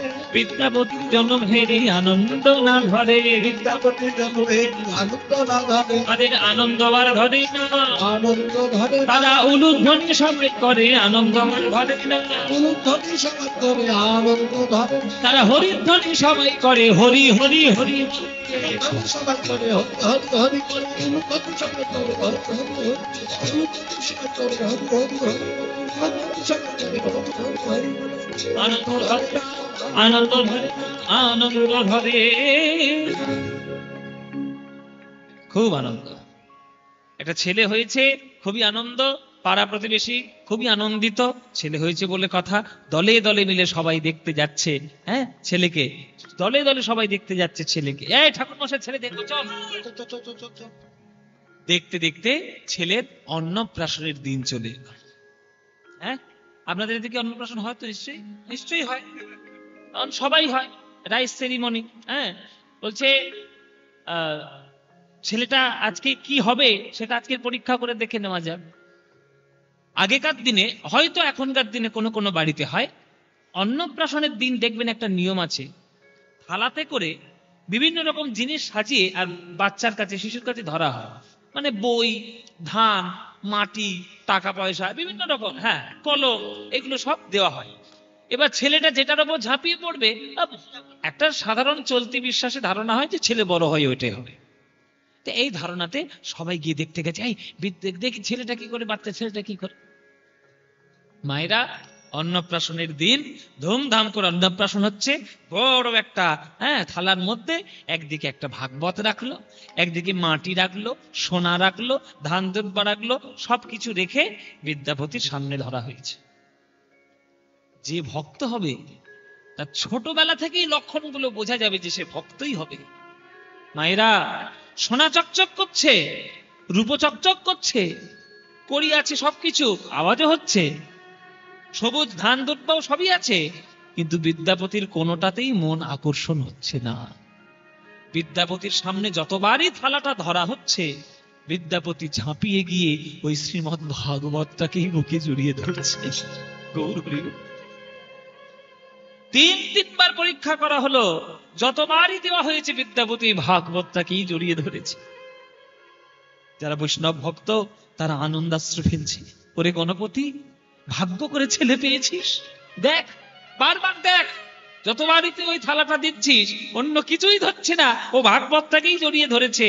মানে বোঝাই যাচ্ছে বড় হয়ে ও অনেক বড় পণ্ডিত হবে, বিদ্যার অধিপতি হবে। যার ছোট থেকেই, শিশু হতেই বিদ্যার প্রতি এত আগ্রহ, তার নাম দেওয়া হোক বিদ্যাপতি। ছোট থেকেই বিদ্যাপতি, বিদ্যার প্রতি যার এত আকর্ষণ, তার নাম দেওয়া হলো বিদ্যাপতি। সেই ছোট্ট ছেলেটা বিদ্যাপতি ধীরে ধীরে ধীরে ধীরে বড় হচ্ছে। আর এই গণপতি ঠাকুরের কুল দেবতা ছিল ভগবান ভোলানাথ, মহাদেব, দেবাদিদেব মহেশ্বর। এই ভোলানাথ হচ্ছে, বা দেবাদিদেব মহেশ্বর হচ্ছে এই গণপতি ঠাকুরের কুল দেবতা। এবার রোজ পুজো অর্চনা করে, ফুল বেলপাতা দেয়, গঙ্গা জল দেয়। বাচ্চা ছেলেটা তো দেখছে যে আমার বাবা কিছু একটা মন্দিরে গিয়ে করছে। আপনি আপনার শিশুর সামনে যা করবেন, শিশু কিন্তু ছোট থেকে সেইটাই ফলো করবে, সেইটাই করবে। আপনি বড় হয়ে যদি আপনি বড় হয়ে যদি শিশুর সামনে যদি ঝগড়া মারামারি চিরকাল করেন, দেখবেন আপনার ছেলেটাও তাই হবে। আর আপনি যদি আপনার শিশুর সামনে যদি সংস্কার মেনে চলেন, দেখবেন শিশু সংস্কার পূর্ণই হবে। দেখছে বাবা গিয়ে এরকম করছে, এরকম করছে, ফুল দিচ্ছে, বেলপাতা দিচ্ছে, গঙ্গা জল দিচ্ছে। বাবার কাছে গিয়ে একদিন বলছে বিদ্যাপতি, 7 বছর বয়স হয়ে গেছে তখন, বাবা বাবা ওইটা কি? ওই পাথরের উপর তুমি যে জল ঢালছো, ওই পাথরটার উপর কেন জল দিচ্ছ? কালো পাথর, ফুল দিচ্ছ, বেল পাতা দিচ্ছ। তখন গণপতি ঠাকুর বলছি, বিদ্যাপতি খবরদার, কোনোদিন এটাকে কালো পাথর বলবি না। ইনি হলেন স্বয়ং দেবাদিদেব মহাদেব, আমাদের কুলগুরু, আমাদের কুল দেবতা, আমাদের কুলের ভগবান। এনাকে পুজো করলে সকল কিছু পাওয়া যায়। জানিস বিদ্যাপতি, নিম্নগানং যথা গঙ্গা দেবনাম উচ্যতি যথা, বৈষ্ণবানং যথা শম্ভু পুরাণানাং গিদং তথা। নদীদের মধ্যে গঙ্গা শ্রেষ্ঠ, দেবতাদের মধ্যে বিষ্ণু শ্রেষ্ঠ, শাস্ত্রের মধ্যে যেমন ভাগবত শ্রেষ্ঠ, তেমনি সকল বৈষ্ণবদের মধ্যে শিব ঠাকুর হলো শ্রেষ্ঠ। সর্বশ্রেষ্ঠ বৈষ্ণব হলেন ভগবান মহাদেব। তাই ওরে বিদ্যাপতি, তোর জীবনের মূল লক্ষ্য হলো এই দেবাদিদেব মহাদেবের কৃপাধন্য হওয়া, তার আশীর্বাদ পাওয়া। তাই তাই বাবা, আচ্ছা তাহলে আমিও তোমার মতো রোজ সকালে উঠে এই শিব ঠাকুরের মাথায় জল দেব? নিশ্চয়ই জল দিবি, পুজো করবি, বেলপাতা দিবি, প্রার্থনা জানাবি, তবেই তো বড় হবি, তবেই তো কৃপা পাবি। আচ্ছা আচ্ছা ঠিক আছে বাবা, তাহলে এই মহাদেবের করুণা পেতে গেলে আমায় কি কি করতে হবে? বলে শোন, মহাদেবের করুণা পেতে গেলে সব থেকে আগে যেটা করতে হবে, মহাদেব যাকে মস্তকে ধারণ করে রেখেছে তার করুণা তোমায় আগে পেতে হবে। হ্যাঁ, মস্তকে যাকে ধারণ করেছে তার করুণা আগে পেতে হবে। এই আমাদের সামনে থেকেই বয়ে যাচ্ছে মা গঙ্গা, আর এই গঙ্গা এই ভগবান মহাদেবের মাথা থেকেই জগতে প্রকাশিত হয়েছে প্রথমে। এই গঙ্গার জলে তুমি যাও, গঙ্গার জলে স্নান করো, গঙ্গার কৃপা তুমি লাভ করো, করলেই তুমি মহাদেবের করুণা পেতে পারবে। তাই তাই বাবা? হ্যাঁ নিশ্চয়। এই যে গঙ্গা মা আপনাদের এই যে পাশেই রয়েছে গঙ্গা মা, একেবারে গঙ্গার পাড়ে আমরাও কীর্তন করতে এসেছি। এই যে গঙ্গা মা, এই গঙ্গা মার উৎপত্তি কিভাবে? কি হলো? আস্তে আস্তে আস্তে সামনে একটা আস্তে, কথা নয়। যারা আসছো লাস্টে এসে ফার্স্টে বসার চিন্তা করলে মুশকিল হবে। হ্যাঁ, একটু যারা আসছো একটু ম্যানেজ করে নিজেদের মধ্যে একটু বসে নাও, এসে গন্ডগোল করো না। জয় নিতাই। এই গঙ্গা মায়ের উৎপত্তি কেমন করে হয়েছিল মায়েরা জানো তো? নিশ্চয়ই জানো, তবে একবার ছোট্ট করে বলে দিই। এই যে আমরা গান গাই, সঙ্গীত করি, এই সঙ্গীতগুলো হচ্ছে সামবেদ অনুসারে, সঙ্গীত হচ্ছে এক একটা জীবন্ত দেব দেবীর মতো। এরা কিন্তু হাসে, গায়, কথা বলে, এটা বিশ্বাস, আমাদের বেদ ধর্মের বিশ্বাস যে সঙ্গীতের রাগ রাগিনীগুলো হচ্ছে একেবারে জীবন্ত। কিন্তু তাদেরকে যদি মিস ইউজ করা হয়, তাকে যদি আমি উল্টো পাল্টা ভাবে গাই, তাহলে কিন্তু এই রাগ রাগিনীরা অসুস্থ হয়ে পড়বে। একবার দেবর্ষি নারদ, সে তার অহংকারের বলে আমি দিন রাত বিনা যন্ত্র নিয়ে নাম গাই, আমি ঠিকঠাক আজকে রাগ রাগিনী গাই। রাগ রাগিনী গাইতে গিয়ে এমন রাগ রাগিনী গেয়েছে মায়েরা, ভুল ভাল সব স্বর প্রয়োগ করে এমন করেছে, কোন কোন রাগের হাত ভেঙে গেছে, কোন কোন রাগের ঘাড় বেঁকে গেছে, কোন কোন রাগের কোমর বেঁকে গেছে, সব যাচ্ছে তাই অবস্থা রাগ রাগিনীর। এবার এই রাগ রাগিনীর এই দশা দেখে তখন নারদ মুনি এসে বলছে, কি গো তোমাদের এই দশা করলে কে? বলে, যে বলছে সে। দশা করলে কে আবার? তুমি এমন ভাবে আমাদেরকে ব্যবহার করেছো, আমরা সবাই অসুস্থ হয়ে পড়েছি। কি সর্বনাশ, আমি এত ভুল গিয়ে ফেললাম? বলে, হ্যাঁ নারদ মুনি, যার তার দ্বারা রাগ সঙ্গীত গাওয়া হবে না, আপনার গাওয়া ভুল হয়েছে। ও মা, তাহলে তোমাদের সুস্থতার কারণ কি? বলে, আবার যদি কেউ পুনরায় আমাদেরকে নতুন করে সঠিক সুরে গাইতে পারে, আবার আমরা সুস্থ হয়ে পড়ব। তাহলে সে কে আছে? তার আমি আর একবার গাই? বলে, আর খবরদার কেউ না, একবার গাইতেই আমাদের এই দশা, এবার গাইলে মরেই যাবো আমরা।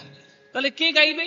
বলে, শোনো, জগতে কেবলমাত্র একজনই আছেন যিনি সঠিক রাগ রাগিনী, সঠিক সঙ্গীত জানেন, সেটা একমাত্র হলো কৈলাসপতি দেবাদিদেব মহাদেব।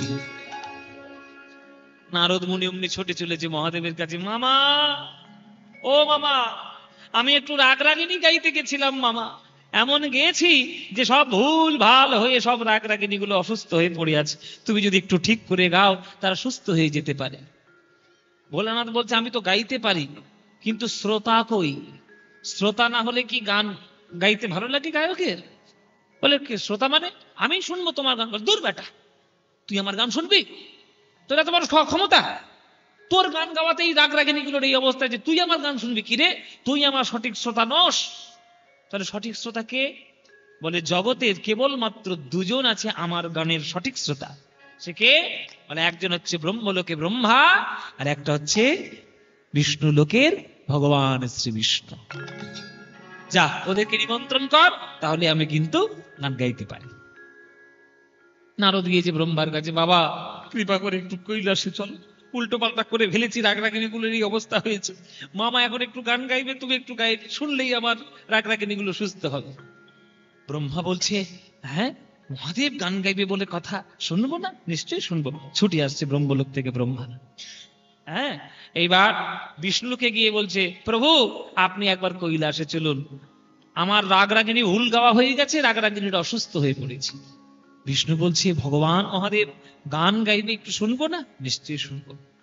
মহাদেব বসেছে গান গাইতে, কি দৃশ্য চিন্তা করুন, মহাদেব গান গাইছে, সামনে ব্রহ্মার বিষ্ণু শ্রোতা হয়ে বসে আছে।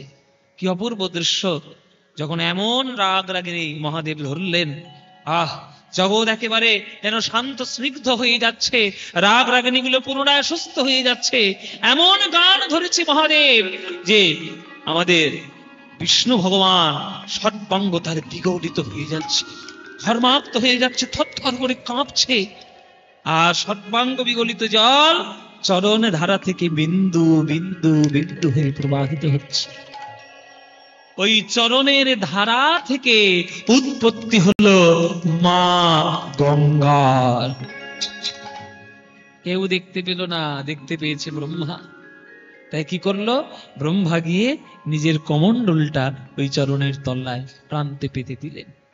বিন্দু বিন্দু জল, ভগবান নারায়ণের অঙ্গ বিগলিত জল কমণ্ডল ভর্তি হয়ে জন্মগ্রহণ করলো ব্রহ্মা।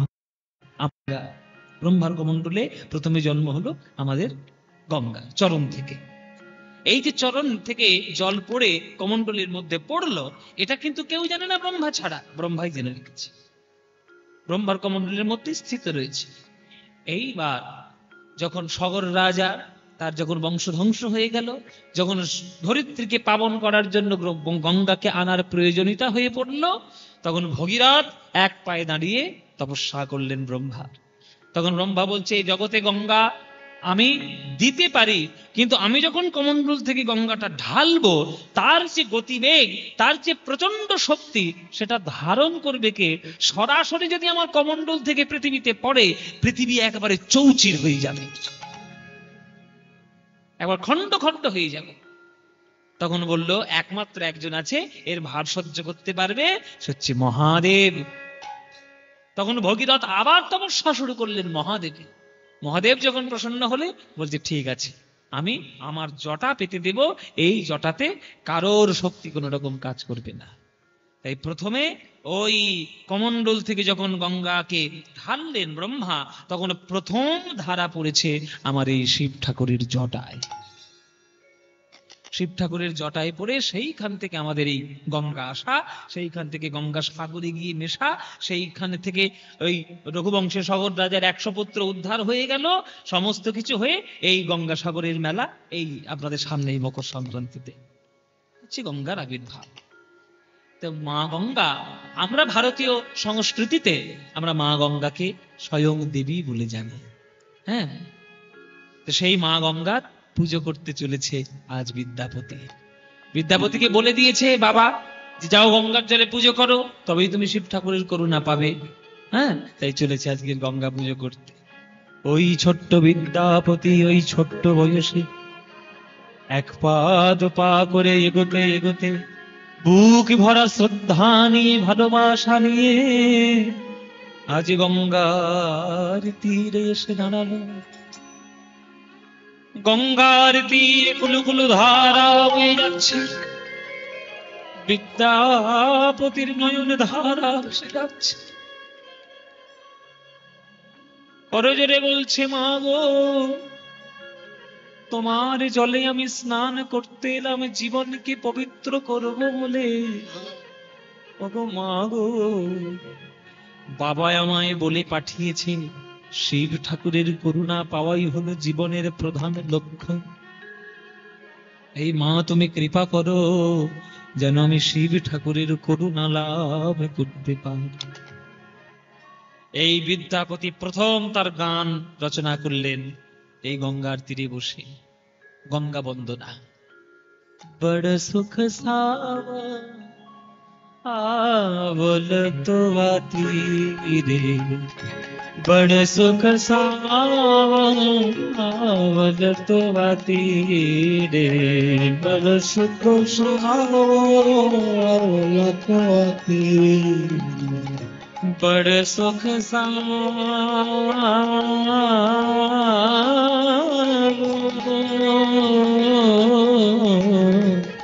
बड़ सुख सावल तो आती रे, बड़ सुख सावल तो आती, छोड़त ही निकट नयन भाविनी रे, छोड़त ही निकट नयन भाविनी रे, छोड़त ही निकट नयन भाविनी, छोड़त ही निकट नयन भाविनी रे। मानेटा জেনে নিন, বড় সুখ সাव आवल तो आती रे। বড় শান্তি পেলাম মা তোমার তীরে এসে। এবার এই এক পলকের একটুখানি শান্তি পেয়ে এমন আমার একটা মন তোমার সঙ্গে আমার সম্পর্ক হয়ে গেল, এখন তোমার কুল ছেড়ে তোমার তট ছেড়ে আমায় যে চলে যেতে হবে এই কথাটা ভাবতে গিয়েই আমার বুকের ভিতরটা কাঁপছে। ছোড়াতা হি নিকট নয়নে ভাবে নীরে। কত সুন্দর কথা দেখুন, ওইটুকু বয়সে কত উপলব্ধি ওই বিদ্যাপতি, যে তোমার চরণ ছেড়ে আমি চলে যাব, তোমার কুল ছেড়ে চলে যাব, সেটা ভাবতে গিয়ে আমার চোখে জল আসছে। না মা গঙ্গা, তোমার বিষ্ণুর চরণ থেকে তোমার জন্ম, ব্রহ্মার কমণ্ডলে তোমার স্থান, আর মহাদেবের জটার মধ্যে তোমার প্রথম প্রকাশ স্থল। আজকে তোমার তীরে আমি স্নান করতে এসেছি মা, এই স্নান করেই যেন আমার জীবন হয়ে গেল পবিত্র। কিন্তু পবিত্র জীবন যখনই আমি তোমায় ছেড়ে যাব ভাবছি, আমার হৃদয়টা বড় কাঁপছে। হ্যাঁ, ধমহে মরে ধমহে মরে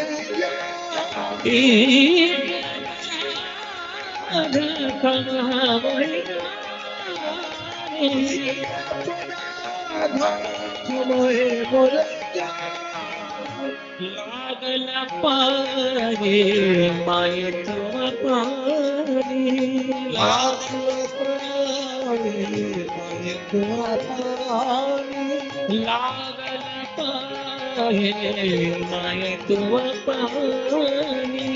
লাগল পারে মায়ে তোমার পানি। এই অপরাধ তো আমরা সবাই করি। বিদ্যাপতি বলছি, মা গঙ্গা, তোমার বুকে আমি স্নান করতে এলাম কত বুক ভরে আশা নেই, কিন্তু আশা মাত্রই যে আমার একটা অপরাধ হয়ে গেল। কি অপরাধ হলো?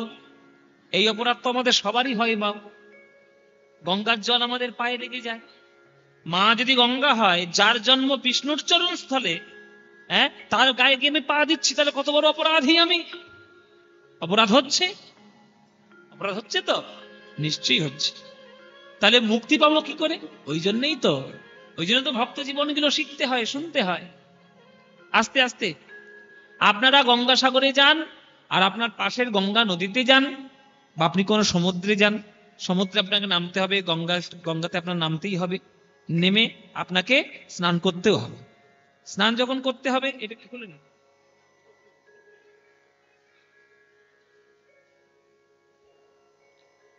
তো স্নান যখন করতে হবে তখন আপনার পায়ে তো জল লাগবেই। যখনই আপনার পায়ে জল লাগছে, আপনার অপরাধ হচ্ছে। এই ছোট্ট ছেলেটা ওইটুকু বয়সে অনুভূতি তার হয়ে গেছে। হ্যাঁ, লাগল পায়ে মায়ে তোমা পানি, লাগল পায়ে মায়ে তোমার পানি। তাহলে অপরাধ মুক্তির উপায় কি? ওই জন্যে কোনো সমুদ্রের জলে, কোনো নদীর জলে, কোনো পুকুরের জলে হুড় হুড় করে নেমে যাবেন না। নামার আগে সেই জলটা আগে হাতে নিয়ে আগে মাথায় দিতে হয়। হ্যাঁ, মাথায় দিতে হয়, আর গঙ্গাকে প্রণাম করতে হয়।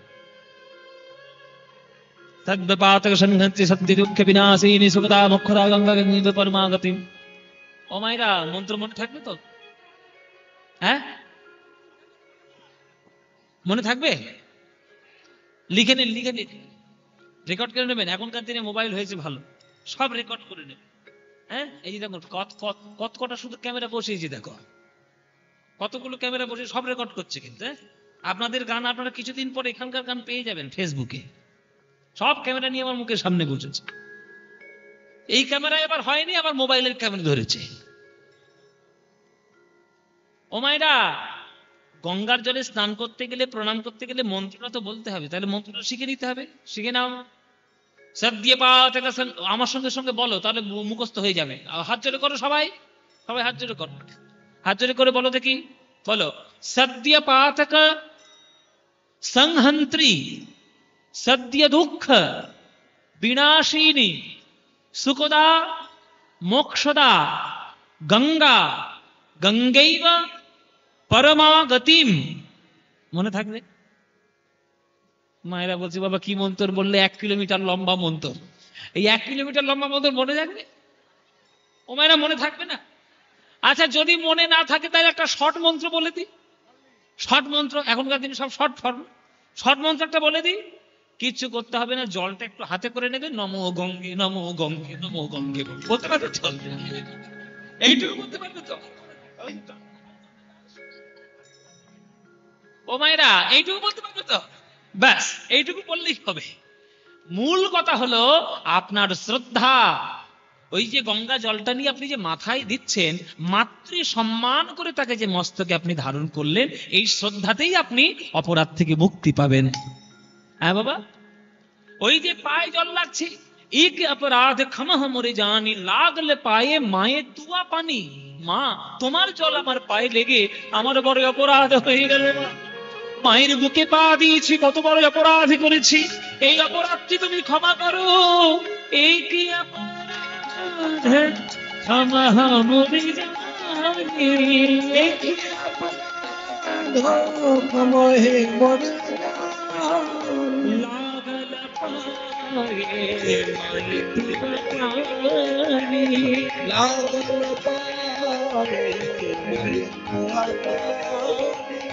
কি করিব জপ তপ যোগ ধিয়ানে, কি করিব জপ তপ যোগ ধ্যানে, কি করিব জপ তপ যোগ ধিয়ানে, কি করিব জপ তপ যোগ ধ্যানে। जन्म की तारथ एक ही सिनाने, जन्म की तारथ एक ही सिनाने, गो जन्म की तारथ एक ही सिनाने। जन्म की तारथ एक ही सिनाने। কি করিব জপ তপ যোগ ধিয়ানে।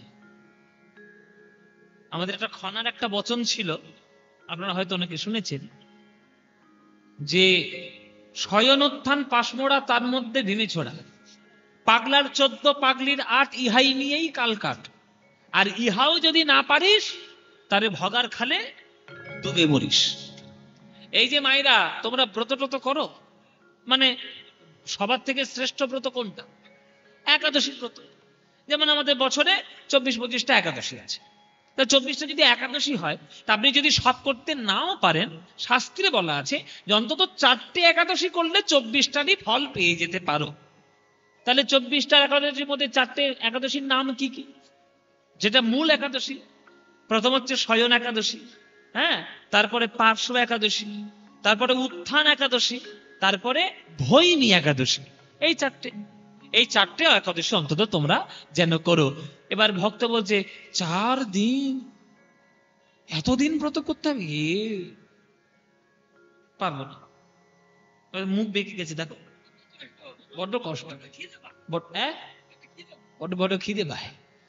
উপবাস করা মানেই খিদে পাওয়ার ভয়। বলে ঠিক আছে 4 দিন করতে হবে না, আচ্ছা ঠিক আছে বছরে 2টো অন্তত করো। বলে কি? বলে পাগলার 14 পাগলিরা। পাগলা মানে কি বাবা? শিব ঠাকুর। তাহলে পাগলার 14 মানে শিব ঠাকুরের 14, মানে শিব চতুর্দশী মানে শিবরাত্রি। হ্যাঁ, শিবরাত্রি করলে বিরাট বড় পুণ্য। আর যদি এটা পারো আর একটা করো, তাহলে পাগলির 8 মানে অষ্টমী তিথি, দুর্গাপুজোর অষ্টমী তিথি, এই 2টো অন্তত করো। বলে 2টো বড্ড বাড়াবাড়ি হয়ে গেল না? 2টো অনেকটা আমার কাছে বড় বাড়াবাড়ি হয়ে যাচ্ছে। বলে ঠিক আছে, ইহাও যদি না পারিস তাহলে ভগার খালে ডুবে মরিস। তুই বছরে 4টে দিন একাদশী করতে পারবি না, বছরে 2টো দিন তুই ব্রত করতে পারবি না, তা তোর কিচ্ছু করতে হবে না, বছরে একটা দিন গিয়ে অন্তত গঙ্গার জলে ডুবে মর। ভগার খাল, ভগার খালে ডুবে মর। ভগার খাল মানে ভগীরথের খাল, ভগীরথ নিয়ে এসছে তো, ওই জন্য চলতি কথায় ভগার খাল ভগার খাল বলে। তা কেউ যদি একবার সঠিকভাবে শ্রদ্ধা দিয়ে গঙ্গা স্নান করতে পারে, তাহলে তার জীবনে পুণ্য। যেমন সব তীর্থ বারবার, গঙ্গাসাগর একবার। এই যে পৌষ মাসের 29 তারিখ আসছে, দেখবেন সারা ভারতবর্ষ থেকে এই গঙ্গাসাগরে স্নান না করলে ওই বেটাদের উদ্ধারই হবে না। এইটা একটা মজার কথা জেনে রাখবেন বাবা। আমাদের বাঙালিদের দেখে না সবাই খুব হিংসা করে, সবাই আমাদের বাঙালিদের দেখে সবাই, সে ভারতবর্ষের উত্তরপ্রদেশ হোক, আর সে পাঞ্জাব হোক, সে রাজস্থান, গুজরাট, মারাঠি, যাই হোক, বাঙালিদের দেখে সবার খুব হিংসা। কারণ বাঙালির মতো বুদ্ধি কেউ তো চালাতে পারে না। ওই জন্য বাঙালিদের সব থেকে বেশি বুদ্ধি, ওই জন্য সব থেকে বেশি বুদ্ধিজীবী বাংলাতেই আছে। রবীন্দ্রনাথ ঠাকুর, বিবেকানন্দ, রামকৃষ্ণ, ঈশ্বরচন্দ্র বিদ্যাসাগর, সব বাংলা। নেতাজি সুভাষচন্দ্র, আশুতোষ মুখোপাধ্যায়, হ্যাঁ, চিত্তরঞ্জন, সবাই বাংলা। এই জন্য বাংলাকে থেকে খুব হিংসা। কিন্তু বেটারা জানে না, যত আমাদের হিংসা দেখে করো না কেন, আমাদের বাংলায় না এলে তোমাদের 14 পুরুষের উদ্ধার নাই। এই গঙ্গাসাগরে তো আসতেই হবে, তাহলে মরবে। ওই জন্য দেখবেন সারা বছর তার অপেক্ষা করে থাকে কবে গঙ্গাসাগর হবে। তা কেউ যদি শ্রদ্ধা করে একবার অন্তত গঙ্গার জলে স্নান করে, তার হৃদয় থেকে, তার দেহ থেকে, মন থেকে আদি দৈবিক, আদি ভৌতিক, আদি আত্মিক এই ত্রিতাপ জ্বালা চিরকালের মতো দূর হবে। আর যার জীবন থেকে এই ত্রিতাপ জ্বালা দূর হয়ে যাবে, আর জীবনে তার কিছু অশান্তি থাকবে।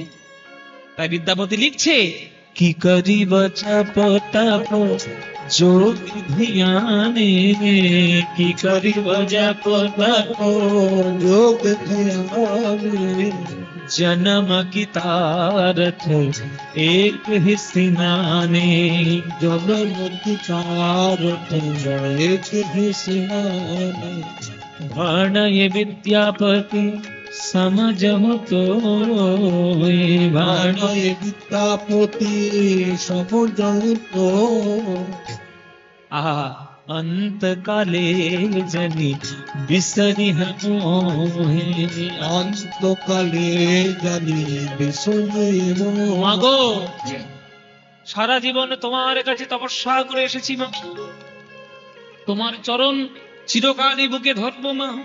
শুধু একটা তুমি আশীর্বাদ করে যেও, যেন মরণ কালে যেন তোমার এক বিন্দু জল মুখে আমি নিতে পারি, আর তোমার জল মুখে নিয়ে যেন জীবনটি ধন্য করে গোবিন্দের চরণে আমি লাভ করতে পারি।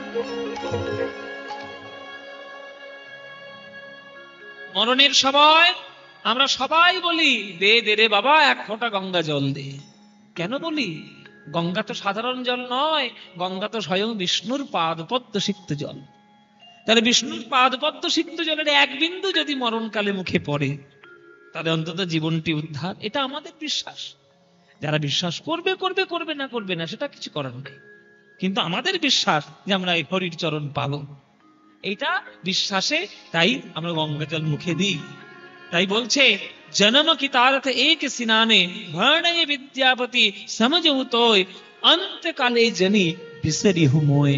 সেদিন চরণ ছাড়া করো না, চরণ ছাড়া করো না, সেদিন চরণ ছাড়া করো না, চরণ ছাড়া করো, যেদিন জগতে ছেড়ে চলে যাব, চরণ ছাড়া করো না, জগৎ ছেড়ে চলে যাব, চরণ ছাড়া করো, যেদিন জগৎ ছেড়ে চলে যাব, হরি হরি হরি বলে জগৎ ছেড়ে চলে যাব, হরি হরি হরি বলে জগৎ ছেড়ে চলে যাব, হরি হরি হরি বলে জগৎ ছেড়ে চলে যাব, চরণ ছাড়া করো না, চরণ ছাড়া করো না, অন্তকালে জনে বিসরি মোহে, অন্তকালে জনে বিসরি মোহে, অন্তকালে জনে বিসরি মোহে। सत्यवादक संहंसि सत्य दुःख विनाशिनी।